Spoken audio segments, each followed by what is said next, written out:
विद्यार्थीଙ୍କ ପାଇଁ ସାଧାରଣ ଜ୍ଞାନ ପ୍ରସ୍ତୁତି ବିଚାରକ୍ରାନ୍ତିଦୂତ ଓଡ଼ିଆ ଗାୟତ୍ରୀ ପରିବାର।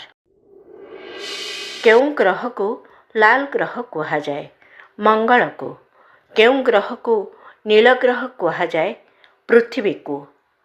ପୃଥିବୀର ସବୁଠାରୁ କଠିନ ପଦାର୍ଥ କ'ଣ? ହୀରା। ସୁନାର ରାସାୟନିକ ସଂକେତ କ'ଣ?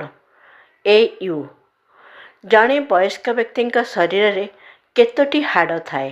206। ପୃଥିବୀ ପାଇଁ ଶକ୍ତିର ମୁଖ୍ୟ ଉତ୍ସ କ'ଣ? ସୂର୍ଯ୍ୟ। କେଉଁ କାରଣ ଯୋଗୁଁ ସବୁ ଜିନିଷ ତଳକୁ ଫେରିଆସେ?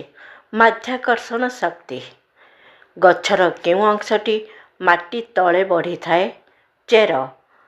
ଯେଉଁ ପ୍ରାଣୀ କେବଳ ଗଛପତ୍ର ଖାଏ ତାହାକୁ କ'ଣ କୁହାଯାଏ? ତୃଣଭୋଜୀ ପ୍ରାଣୀ। ଗୋଟିଏ ବୁଢ଼ିଆଣୀର କେତୋଟି ଗୋଡ଼ ଥାଏ? 8ଟି। ଧନ୍ୟବାଦ।